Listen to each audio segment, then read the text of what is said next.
Hello and welcome to All In. It is Manikato Stakes and, of course, Golden Rose Week, a huge weekend of racing ahead, lads. Good afternoon to you, Dean Watling, deanwatling.com. Afternoon, fellas. Yes, massive week. Golden Rose, probably my favourite race, or favourite race to sort of forecast to for the spring. We finally sort of get the grand finals where our 2-year-olds turn 3, so can't wait for that. Manikato, feels right to have a good race meeting on a Friday night. So, good to be here, boys, and yeah, good afternoon to you too. Lewis Willoughby off the highs of a big day of racing and the Chooks getting the job done on Saturday. Good afternoon to you, of course, from Sky Racing. Yes. Good afternoon, gents. You're right. It's a big weekend for sports lovers. Roosters Friday, grand final Saturday. Do whatever you want Sunday. They'll be racing somewhere. Try and find some winners. So, yeah, plenty to get stuck into. I'm with Dino. It's always a great meeting, this Golden Rose program in Sydney, and plenty on the support card as well. And then, as we touched on Friday night, there's more than just a Manikato. You could have Pride of Jenni and Mr. Brightside going toe-to-toe, perhaps under lights. The Stutt Stakes, the Stock Stakes, everything else you want. It's going to be a real thriller there on Friday to kick it all off. So this is a very good weekend in the grand scheme of the entire kind of spring.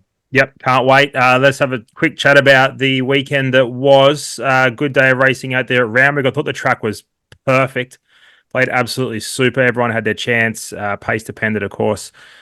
Elias was, he's good, wasn't he, Dino?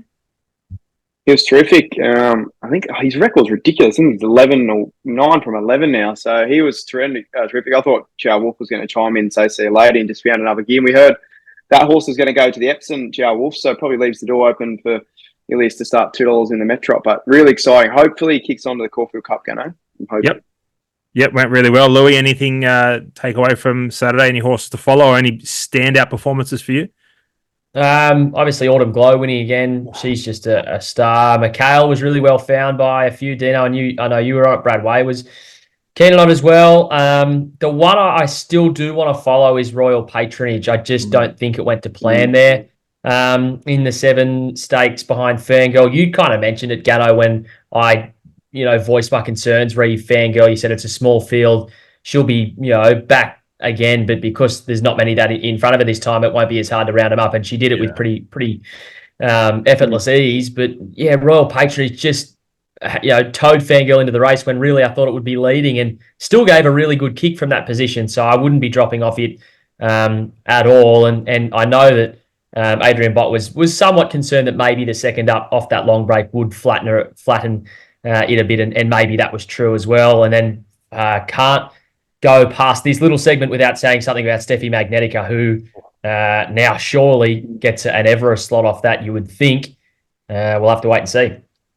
She will. And I reckon they'll be lining up for her because she has X Factor. We haven't seen her ceiling yet, and we've seen the ceiling of plenty of these other runners. Out of that race, there's some good performances, probably one under the radar. I thought Private Eye was really good. I don't think it was Jay's best effort.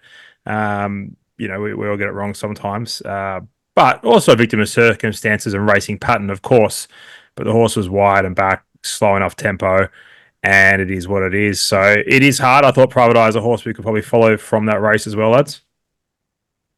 Yeah, I thought Barry dependent. Like, he's proved himself in Everest too, 2nd and 3rd the last 2 years. So it's probably as good as you'll find a lead up. I understand the ride, and I think a lot of people knocked it, but then I sort of sat back and thought today, they got to Everest in 2 weeks' time. If they would have pushed the button, which they tried to do, if you watch it early, sort of up around the leaders, and then he has to snag. If he cops a gut buster, then you're in a world of hurt for the Everest. So probably good for the stable to drag back to last. If you backed him Saturday, you're probably in the opposite court. But I thought him and Steffi were the 2 of the best.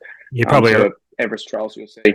You're probably right. I may have been a little bit harsh there, but yeah, in regards to the race and winning the race on the day anyway. Louis, your thoughts on those runners? Anything else to digest from that race? No, I was keen on I Mean. I backed it and we collected. Going to an Everest, don't know. I know you guys are pretty vocal on the answer being no. Yeah. I'm maybe halfway there to that camp. I don't think I'm fully aligned with that. But yeah, you'd think that in a high pressure 1200, and we can go on and on about the 1400 meter win in Melbourne. Yeah, we get okay. But this campaign into an Everest setup 1200 high pressure, there has to be some little concerns for sure. Yep, beautiful. There's a $2 million race on the same day that he won last year. Gee whiz, a little less pressure there, maybe. Yeah, I was going to say $1 million is pretty good. You don't have to split that prize it's a money with tricky one, anyone. isn't it? Whatever the prize money is there, you don't have to split it with anyone. Anyway, good racing, good horses going around. It's fantastic. Let's kick off. Let's go to Manikato Stakes.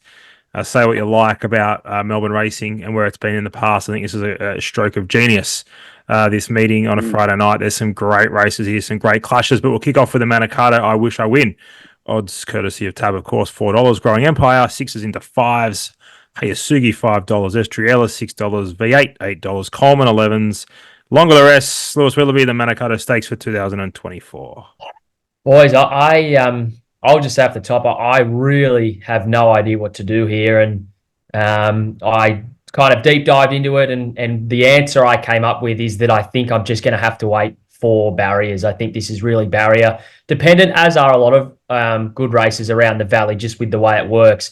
There's positives and negatives for most of these runners at the top. I Wish I Win obviously was not suited in a slowly run Moya for Moya standards, and got home really well. But again, it's going to be map and speed dependent. I just don't know if I love the valley for I Wish I Win. How good was Hayasugi? Obviously, kind of matching splits with I Wish I Win and was in front not far after the post, but then that was a first up really big run. Is there a little regression? Second up, who knows? Estriella was 3 wide, no cover in that and stuck on till the last stride or so. Does it win with a better draw in that race and run? Probably. And then obviously the little fly in the ointment is Growing Empire, and whether they accept in the race. Obviously it's the different form line, hasn't reached those peaks of the others yet, but is coming off dominant wins and maybe looks a map horse that will likely lead or be right up on speed, which is so suitable. And then again, there's questions about weather. Never know what's going to happen in Melbourne. There's rain expected on Wednesday, maybe not much for the rest of the week, but who knows? I just think I'm going to have to wait to see how the barriers play out in this one, Dino, because as I just mentioned, all of those 4 horses plus others wouldn't shock me to win. Yeah, and the market probably reflects that. Like $4 a field, I think we speak about all in and future prices week in, week out. And it's pretty rare that you see a field all in, a sprint race especially, that you see $4 a field. I think the one that's probably bomb-proof in regards to barriers, and you could chime in probably this far out, is Estriella. I know she was a little bit playing first up, but she has a good SB profile. Trials before that were outstanding, and we saw what the camp did to get Pride of Jenni back to her best. I know Lady of Camelot's come out of that race first up, Moya, and gone no good, but that's probably more to do with the weights and what she had to do on the weekend in the shorts. So I think Estriella's one the market's completely missed. She's going to be in front of I Wish I Win. She's probably got to do something here, to be honest, if they want to get to an Everest. Like if she doesn't, I Wish I Win's going to go to an Everest no matter what. A couple of these probably do that. So I'm thinking in my mind is Private Eye, the I Wish I Win of this race, and maybe the Estriella's the I Me needs to put its hand up and say, hey, like I'm here, I want to get to an Everest. So that's the way I'll lean Gannon. You could probably even go a place like $2.15. I know it's short, but I see doesn't matter where she draws, she's going to roll forward. So that's the way I'd play this race this far out, Gannon. Too smart, you, Dino. Nearly as good as your mirror self is. Estriella, the place, is clearly the bet in this race. Just, you know what you're going to get. Going to roll forward, going to be positive. Surely you don't get caught 3 wide this time around, and she'll be thereabouts. So I'm with you. I think it's a great steer. Fee and Stakes on the same night. Oh, what a battle this is. Pride of Jenni, $2. Mr. Brightside, $2.20. And Tino, $8. Wasn't on the run sheet, lads, but such a good race. Be remiss of us not to mention. In a word, and really simply, give us a tip. I'll kick off with Pride of Jenni, Lou. Yeah, I'd probably go Pride of Jenni as well, but the prices of them are nothing to get too excited about. Just the contest itself will be great. Yeah, Tito. Yeah, prices. Yeah, God. But Pride of Jenni for me. Back to her best last start. Valley. Yep, I like her here. Beautiful. We'll stay down there at the Valley. Stutt Stakes race I'm very keen on. A couple of these, well, some of them might be B graders, I guess, at the moment, but some might be putting their hand up and going forward to a Caulfield Guineas. Dawn Service, $2.50. Daggers, $3.50. Evaporate, 6s into 5s. Detroit City, $6. Probably longer the rest. Dino, your thoughts on the Stutt Stakes? Yeah, I do concede Dawn Service hard enough to beat. The market reflects that. A really good last start. Progressive type, you'd suggest from that camp. The Valley suits it down to the ground with its pattern. Just don't know enough about the rest of this field to chime into that price. That's my concern. I'd probably do a bit more homework on the Victorian form. Obviously, you trust the Sydney form, but probably, not a race for me, Lou. There's one I wanted to watch in this race, and it's $6. It's Henline, who went to the Ming Dynasty in Sydney, first up for Anthony and Sam Friedman, and was pushed along hard on the turn and just kind of spinning its wheels. And it was only late when the race was over, and whoever rode it had somewhat kind of conceded the race, and it was all over. But under kind of hands and heels through the line, I thought it was really good. Step to the mile here suits it. Probably, in fact, definitely now we'll want further this preparation. I thought I wrote down, I went, this could be a derby type. This shows you how much I know, Fettingham. I go, this could be a derby type. I went, I'll go have a look at the derby market. It's $11. It's third favourite. So I thought, we might be a smoky here, gents. Get $101. It's $11. So I'm keen to follow it, this preparation in some staying races. I don't know if it wins on the weekend in the Stutt Stakes, Gano, but yeah, Henline, maybe a nice one to follow. Dino's lost it. He's so far behind, he thinks he's first. That's true. And not for the first time either. Not for the first. I remember tipping up Mr. Kipchoge for some Brisbane staying feature, and Ben Wade already spoken about it back in January, and this was about, June by the time I got around to it. Good stuff. I love your work. I'm with Dawn Service. I think he'll roll forward and he'll be off and gone. What we saw from this horse at the Valley was pretty impressive. Put a gap in them early. Look, granted, probably the right place to be. You'd say he's a bit soft late, but what he did sort of between the 6 and the 4 was enough for me to go, okay, and I think Blake Shimmer's pretty soft on him late there. I think he wins this race, and I think he goes to the Guineas, and I'm not sure what price we get in the Guineas. I'll have a look at that for you soon, but just his racing style, always happy to, have an all-in play on a horse you know is going to roll forward and be hard to beat. You're getting around $15 at the moment, so if you could probably get anything above that, 15s to 20s. If you get 20s, I think Dawn Service is a good all-in play, because if he comes out and wins this by 3 or 4, which I think he will be much, much shorter than that. Anything else down there at the Valley, Louis? Sorry, Dino? I was just going to say, he brings the Autumn Glow form, doesn't he? Pretty running through. Yeah. Ran into her last start. It was against the pattern of the day for him, and she sort of just came off them and went straight past. About 2.5 lengths. So good, strong form lines. Lou, anything else down at the Valley? No, nothing for me. That'll see me out those 2 races before Saturday. Dino? No, all good for me.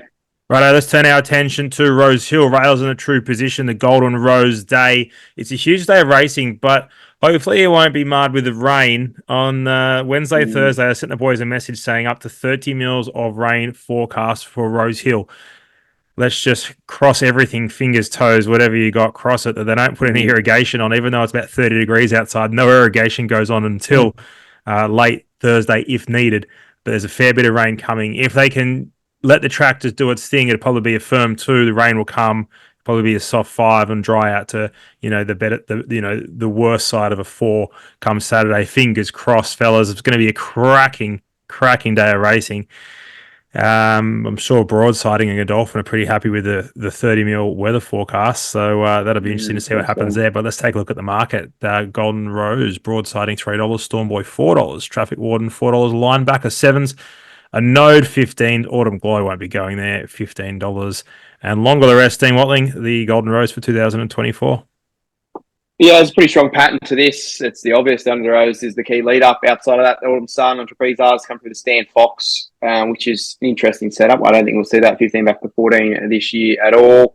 Outside of that, Jackano is probably the only Melbourne horse that's brought that Melbourne form to to Sydney, and won the race. And I remember talking about it through the week, and I think we potted it. And I think normally if you do pot it, you're fine. But he was a terrific horse. So the Run of the Rose, the key lead up. If you come anywhere outside of that, you probably B grade for this race.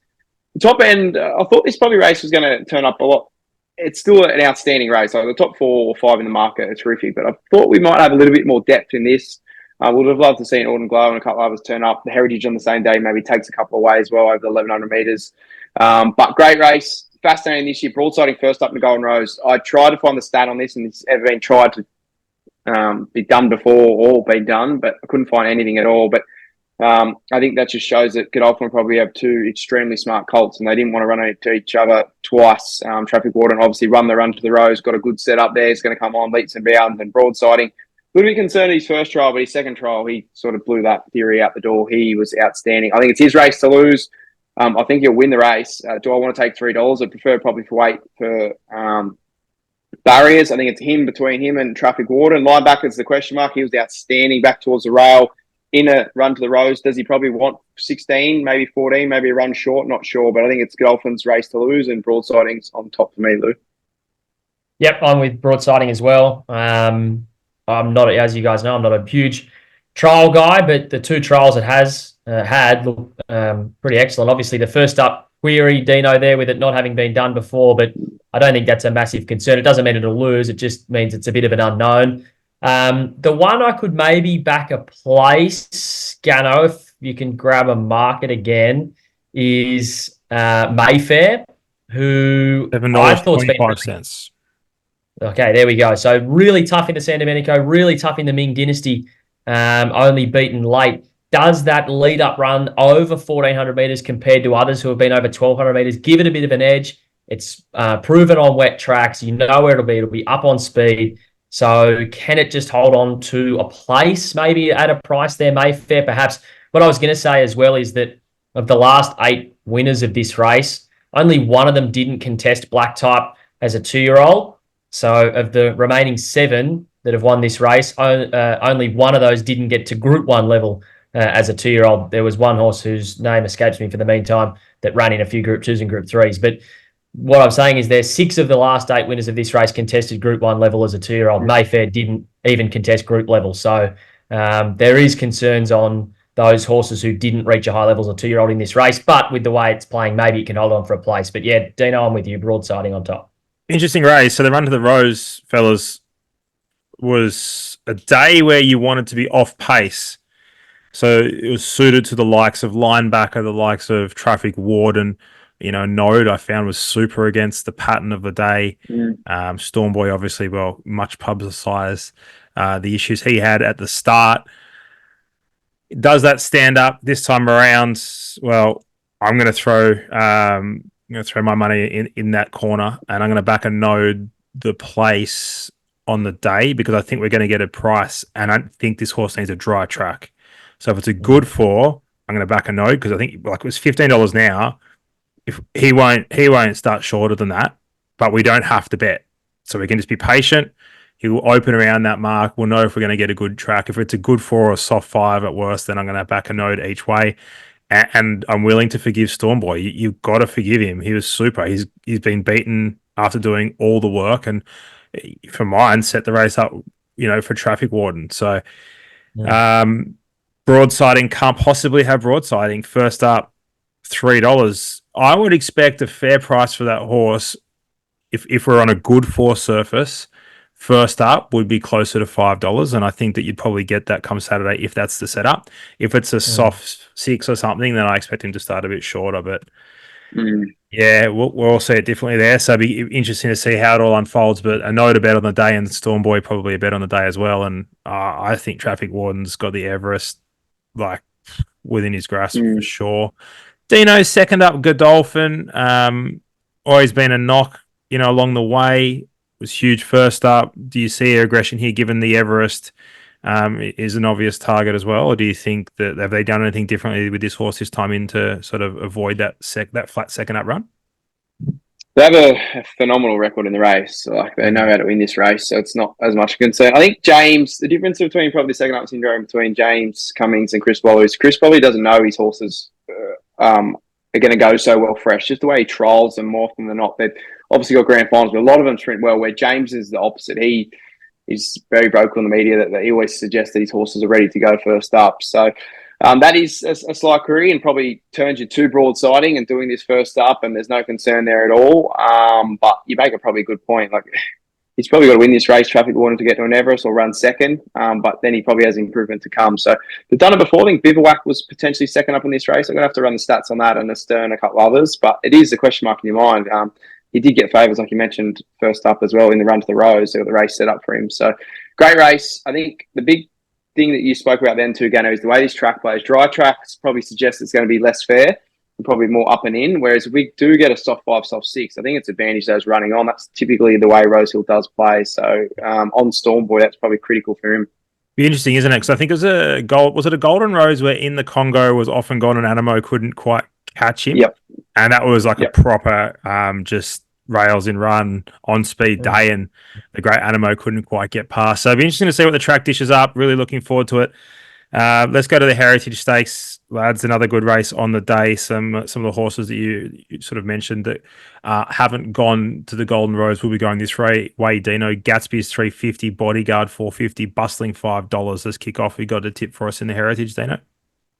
Yep, if it's wet, I'm all with and all over Gatsby's here. He was phenomenal fresh, then had his typical Waller flat run second up. Add to that was a really firm day, and they suggested post-race that he probably felt the ground.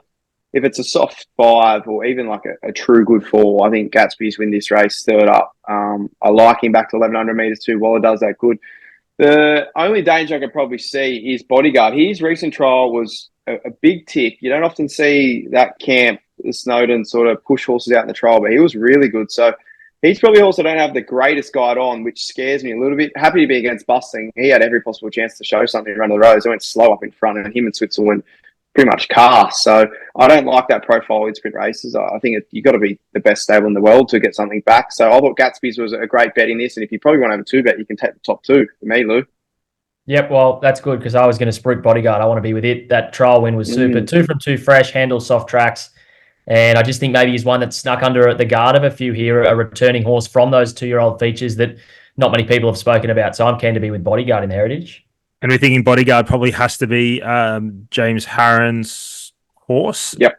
In the Everest if it comes out. And want to go well then. He would want to go well. They spoke about it this week. Obviously, Espionage, they had that incident and the Water Walker, and it's out for the spring. So James spoke about that this is their number 1 seed as a homegrown prospect for them, pretty much. Beautiful. Righto, there is our all-in plays. Do you have anything, lads? What's your best all-in play for the weekend, Luke? Kick us off. My best all-in play is going to come up in the Golden Pendant, 1,400 metre Group 2, and it's Samana at a price I thought was really good in the Group 1 winks when resuming, swinging at the top of the straight, and has been beaten by 3 serious horses. Fangirl franks that form since.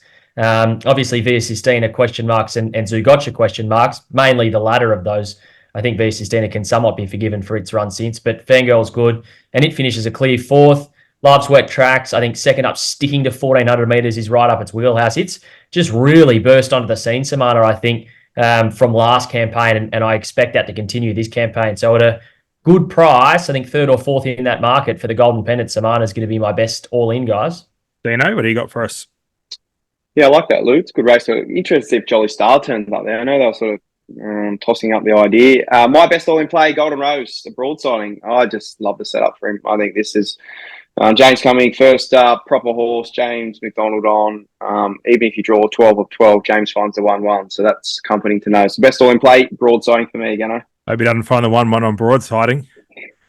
Under some severe it's probably true. That's good, lads. Know what to find. I love it. No, it's good. He does find the right spot, that's for sure. Dawn Service for me, mate, in the Stutt Stakes. Take the $2.50. Yeah, I agree with you, Dino. Yeah, I'm not sure on what's around it, but I think $2.50 is the right price, and I'd say probably starts closer to $2 on the night. So we'll see what happens there. And a drop of rain wouldn't hurt that horse's chances as well. Loves it a bit soft, so that's good.